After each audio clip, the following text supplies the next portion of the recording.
Aujourd'hui, nous fêtons Saint Pacôme. Il est né vers 292 en Haute-Égypte dans une famille païenne. Jeune homme, il est enrôlé de force dans l'armée romaine. C'est au cours de cette expérience qu'il découvre la charité des chrétiens. Des fidèles viennent en aide aux soldats prisonniers, leur apportant de la nourriture et du réconfort. Profondément touché, Saint Pacôme s'interroge sur cette foi qui inspire un tel amour. Après sa libération, il demande le baptême et se convertit au christianisme. Par la suite, il désire se consacrer totalement à Dieu. Il devient disciple d'un ermite nommé Palamon. Sous sa direction, il mène une vie très austère. Cette vie d'ermite, typique des premiers pères du désert, forme son âme à l'ascèse et à la recherche de Dieu. Vers 320, Saint Pacôme reçoit l'inspiration de fonder une nouvelle forme de vie religieuse, non plus seulement solitaire mais communautaire.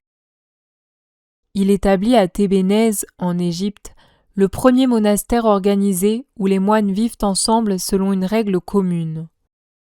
Dans ces monastères, les moines prient ensemble, partagent tous leurs biens, obéissent à une règle et travaillent pour subvenir à leurs besoins. Cette vie communautaire attire de nombreux disciples. Saint Pacôme rédige une règle de vie précise, l'une des premières de l'histoire monastique. Elle insiste sur l'obéissance, sur la vie fraternelle, le travail manuel et la prière régulière. Cette règle sera une source d'inspiration pour de nombreux fondateurs. Le succès de son œuvre est très rapide, plusieurs monastères sont fondés pour hommes et pour femmes. Vers 348, Saint Pacôme tombe malade et meurt. Son œuvre lui survit largement.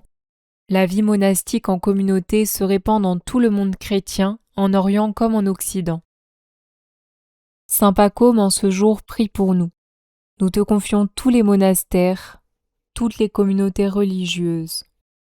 Que tous puissent vivre leur vocation dignement, en ayant toujours pour seul maître et fondateur Jésus-Christ.